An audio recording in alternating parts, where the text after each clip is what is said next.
নমস্কার, বাংলা মন থেকে বলছি সন্ময় বন্দ্যোপাধ্যায়।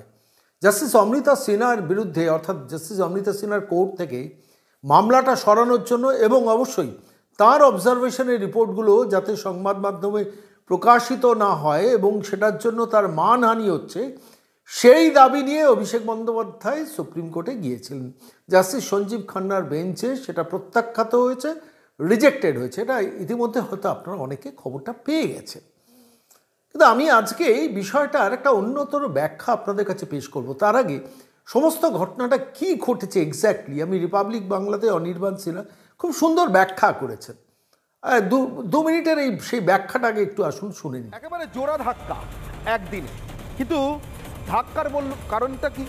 ধাক্কার কারণটা আসলে দুটো আবেদন তো যে কেউ জানাতে পারেন, দেশের যে কোনো আদালতে, নিম্ন থেকে উচ্চ আদালত পর্যন্ত। তাতেই বা সমস্যা কোথায়? কোনো সমস্যা নেই, কিন্তু আবেদনটা ঠিক কি, মানে কোন আর্জিতে আবেদন?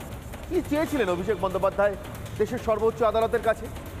এক নম্বর, চেয়েছিলেন যে বিচারপতির বেঞ্চে তার মামলার শুনানি হচ্ছে সেই বিচারপতির বেঞ্চটা বদলে দেওয়া হোক। ঠিক একবার যেরকম অভিজিৎ গঙ্গোপাধ্যায়ের বেঞ্চ বদলে বিচারপতি অমৃতা সিনহার বেঞ্চে দেওয়া হলো, এবার বিচারপতি অমৃতা সিনহার বেঞ্চটাও বদলাতে চান। অনেকে বলতে পারেন জনপ্রিয় ফিল্ম, জনপ্রিয় ডায়ালগ, তবুও বলছি মিম হিসেবে খুব জনপ্রিয়। কেহনা কে চাতে, কি বলতে চাইছে? আপনার কোনো বেঞ্চের কোনো বিচারপতির কাছেই সঠিক বিচার মেলার আশা নেই। একজন বিচারপতির বেঞ্চের বদল চাইলেন, এলো আরেকজন বিচারপতির বেঞ্চে, সেবার সেই বিচারপতির বেঞ্চেরও বদল চাইছেন। কারণটা কি? বিচারপতির বেঞ্চের উপরে, তার কাছ থেকে সঠিক বিচার পাওয়ার উপরে আপনার এত সন্দেহের অবকাশ কেন? কোথায়? নাকি সন্দেহ নিজের দেওয়া নথিতে? ওই যে ৫,০০০ পাতার নথি, যেটা দেখে আদালতে বসে একটা মন্তব্য করেছেন বিচারপতি, মন্তব্যই তো করেছেন, আর তো কিছু করেননি। নাকি সেই মন্তব্যে কোথাও অশনি সংকেত দেখতে পাচ্ছে? আর একটা আবেদন ছিল, ঠিক যে কায়দায় একটি নির্দিষ্ট মামলায় সংবাদ মাধ্যমের রিপোর্ট করা, সংবাদ মাধ্যমকে কোনো খবর দেওয়া, তদন্তকারী এজেন্সিগুলোর, যদিও তারা বলেছে তারা সংবাদ মাধ্যমকে কোনো খবর দেয় না, এবং তার এবং তার স্ত্রীর ছবি অথবা তাদের আসা যাওয়ার সময়কার ভিডিও ফুটেজ ব্যবহার করা নিষেধাজ্ঞা আবেদন করে জারি করেছেন আদালত মারফত অভিষেক বন্দ্যোপাধ্যায়। ঠিক সেই কায়দায় চেয়েছিলেন বিচারপতি অমৃতা সিনহার বেঞ্চেও যে শুনানি চলছে যে মামলার, তার রিপোর্টিং বন্ধ থাক। রিপোর্টিং মানে সংবাদপত্রে, সংবাদ মাধ্যমে, আদালতে সওয়াল জবাব, শুনানির সময় মন্তব্য, প্রশ্ন, কিছু লেখা যাবে না, কিছু বলা যাবে না, কিছু জানানো যাবে না। যিনি হাসতে হাসতে ফাঁসি কাটে গিয়ে ঝুলে পড়তে চান, তার মামলা মোকদ্দমার রিপোর্টিংয়ে অথবা মামলা কোনো একজন নির্দিষ্ট বিচারপতির বেঞ্চে থাকছে কিনা, তাতে এত আপত্তি কেন? বারবার, একবার নয় বারবার বেঞ্চ বদল করতে চাইছেন কেন? কিছু কি লুকোতে চাইছেন, নাকি কিছু প্রকাশ হয়ে যাওয়ার ভয় পাচ্ছেন? আপনারা শুনলেন অনির্বাণ সিনহা রিপাবলিককে কি বলেছেন। আমি সিনপসিসটা দিয়ে আজকের এই প্রতিবেদনটা শুরু করলাম, তার কারণ পুরো ব্যাপারটা যাতে আপনাদের কাছে, আপনারা যারা আমাদের বাংলার মনে দর্শক, তাদের কাছে খুল্লা পরিষ্কার হয়ে যায়।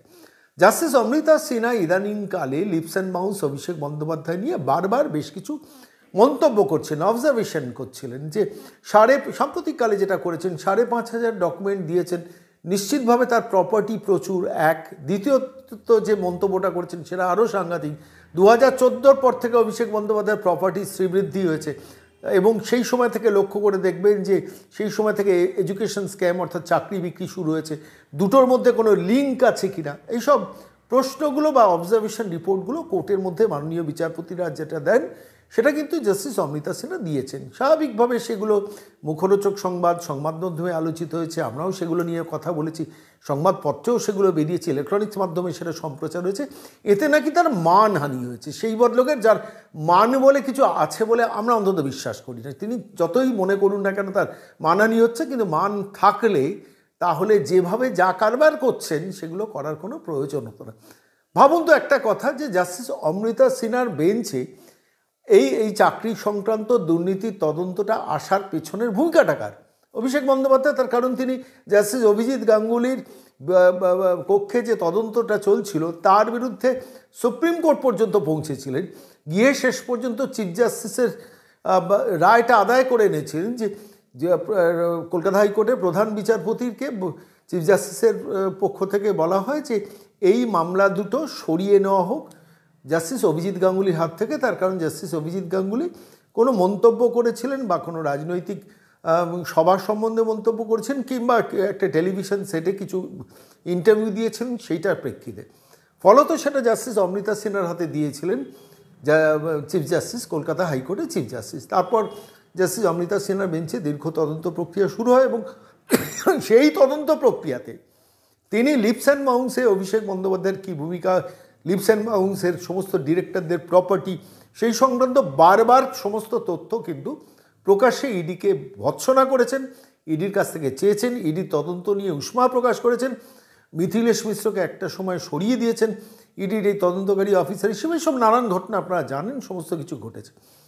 শেষ পর্যন্ত 14 তারিখ ইডি মুখ বন্ধ করা খামে 5,500 পাতার যে ডকুমেন্ট অভিষেক বন্দ্যোপাধ্যায় ইডির কাছে দেয়, তার প্রপার্টি সংক্রান্ত তালিকা, সেই রিপোর্ট সিনপসিস রিপোর্টটা 14 তারিখ ইডির তরফ থেকে জাস্টিস অমৃতা সিনহার বেঞ্চে দেওয়া হয় এবং 20 তারিখ সিবিআইয়ের তরফ থেকে দেওয়া হবে।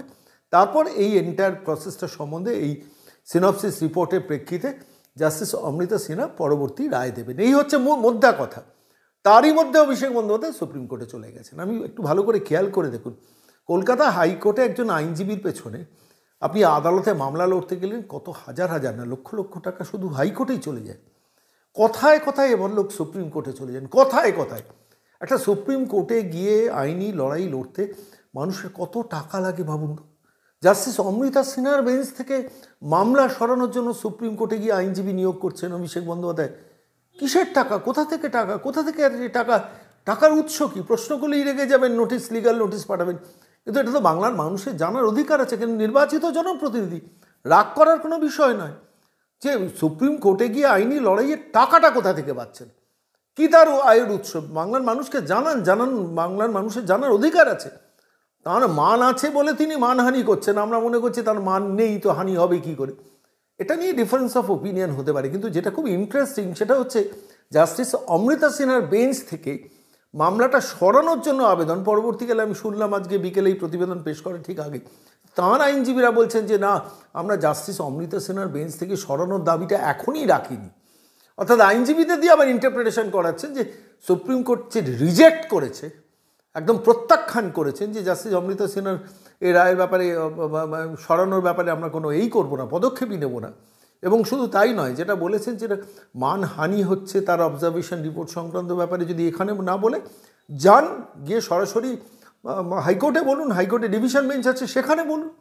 এখানেও দেখিয়ে দিয়েছেন সুপ্রিম কোর্ট যেটা হাইকোর্টে ডিভিশন বেঞ্চে যাওয়া উচিত, সেইটা চলে গেছেন সুপ্রিম কোর্টে। হাতে বেশি টাকা থাকলে কি এটা হয় আমি জানি না, আমার প্রশ্নটা মনে দেখা দিল বলে বললাম। শুধু বাংলার মানুষকে ভাবার জন্য বলছি, একজন রাজনৈতিক নেতার কী পরিমাণ টাকা না থাকলে হাইকোর্টে মামলা লড়তে গেলে মানুষের জিভ বেরিয়ে যায়, সেখানে তিনি সুপ্রিম কোর্টে কথায় কথায় সুপ্রিম কোর্ট চলে যান, কথায় কথায় সুপ্রিম কোর্ট চলে যান। কোথা থেকে, কী তার টাকার উৎস, কে তার টাকা দেয়, কে আইনজীবীদের টাকা দেয়, কত টাকা দেয়, কত কোটি টাকা গত কয়েক বছরে খরচা করছেন শুধু সুপ্রিম কোর্টে আইনজীবীদের এই আইনি ফিজ মেটাতে। প্রশ্নগুলো কেউ করবেন না? বাংলার মানুষের তো জানার অধিকার আছে। এবং নির্লজ্জের মতো, বেহায়ার মতো তারপরেও আইনজীবীদের দিয়ে বলাচ্ছেন না সুপ্রিম কোর্টে তো এটা হয়নি। আবার কিছু পোষ্য চ্যানেল আছে, আমি দেখাবো, সেটা আমি কালেক্ট করে রেখেছি, তাদের দিয়ে ইন্টারপ্রিটেশনগুলোকে ব্যাখ্যা করি, অন্যদিকে অন্য ন্যারেটিভ তৈরি করার চেষ্টা হয়। মূল কথা হচ্ছে যেটা, অভিষেক বন্দ্যোপাধ্যায়ের আবেদন সুপ্রিম কোর্টে প্রত্যাখ্যাত হলো। জাস্টিস অমৃতা সিনহার বেঞ্চে থেকে মামলা সরানোর যে প্রক্রিয়াটা তিনি চেষ্টাটা করেছিলেন ডেসপারেটলি, সেটা হলো না। আর দ্বিতীয়ত হচ্ছে সরাসরি সেটা মিডিয়াতে এক্সপোজ করা যাবে না, মিডিয়ার লোক জানতে পারবে না। অর্থাৎ যে অবজারভেশন রিপোর্ট, সেই রিপোর্টগুলো নিয়ে পর্যালোচনা, সেই রিপোর্টগুলো কোনো জায়গায় কোনো সংবাদ মাধ্যমে প্রতিবাদ হবে না, তার যে চেষ্টাটা করেছেন সেটাও সুপ্রিম কোর্ট প্রত্যাখ্যান করেছে। আলটিমেটলি পাঠিয়ে দিয়েছেন লোয়ার কোর্টে, অর্থাৎ হাইকোর্টে পাঠিয়ে দিয়েছেন। হাইকোর্টে ডিভিশন বেঞ্চে যান যদি আপনার কোনো প্রয়োজন থাকে। মূল কথা হচ্ছে একজন রাজনৈতিক নেতা তিনি যদি কোনো অন্যায় না করেন তার এইটুকু গার্ডস থাকা উচিত, বিচার ব্যবস্থা সম্বন্ধে আস্থা থাকা উচিত। কথায় কথায় সিঙ্গল বেঞ্চের ব্যাপারে ডিভিশন বেঞ্চের ব্যাপারে সুপ্রিম কোর্টে, এবং যে ব্যাপারটা ডিভিশন বেঞ্চে হওয়া উচিত সেইটাতে চলে গেছেন সুপ্রিম কোর্টে। আর এটাকেই, এই পুরো বিষয়টাকে নিয়েই আলটিমেটলি মানুষের বিভিন্ন মতামত তৈরি হচ্ছে। আমরা সেইটা নিয়ে আজকের এই প্রতিবেদন শেষ করব।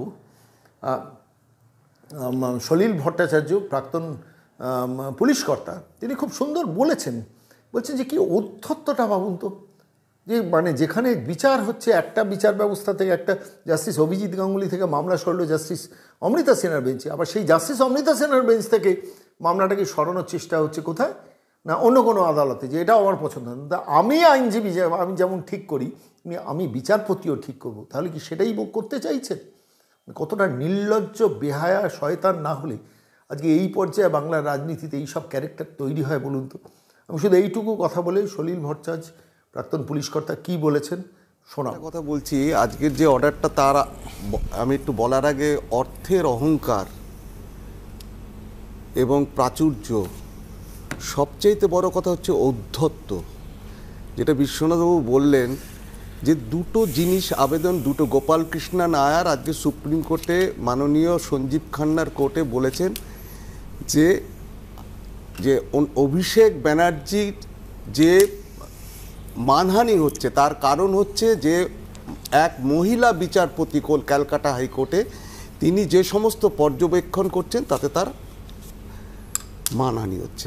এক, দু নম্বর হচ্ছে যেটা কি ঔদ্ধত্য, চিন্তা করে দেখো, মানে এই আবেদনটা হচ্ছে মেইনলি কিন্তু embargo, it A valiant attempt on for embargo on media, news media, সব রকম মিডিয়ার উপর, যে এই ব্যাপার নিয়ে কোনো রিপোর্টিং চলবে না।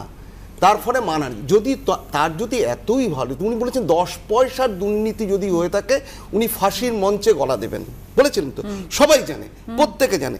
তাহলে এই যে একটার পর একটা বারবার উনি সুপ্রিম কোর্টে যাচ্ছেন সমস্ত ব্যাপারে। প্রথমে দেখো মাননীয় বিচারপতি রাজাশেখর মান্তার বাড়িতে মানে কুকথা লিখে যে পোস্টার বিলি করেছে, এক মিনিট আমি বলতে দাও মৃত্যুঞ্জয়। 2 নম্বর হচ্ছে অভিষেক গাঙ্গুলি ওপেন মিডিয়াতে যা তা কথা বলছে, জয় সেনগুপ্ত তার নামে যাতে, এখন অমৃতা সিনহা, কাউকে কিছু বলা চলবে না, কাউকে কিছু, মানে এটা তো অপ্রতিরোধ। এবং আমার অধ্যত্ত যদি হয়ে থাকে ক্ষমা করুক, এখন কিন্তু this is high time that certain contempt proceeding নেওয়া উচিত। একটা এক্সেম্পলারি অ্যাকশন যদি একজন দুজনের বিরুদ্ধে না নেওয়া যায়, তাহলে কিন্তু এরপরে কিন্তু সুপ্রিম কোর্টে সঞ্জীব খান্নার বিরুদ্ধে এবং প্রধান বিচারপতি রেজিস্টার, এটা কিন্তু আমি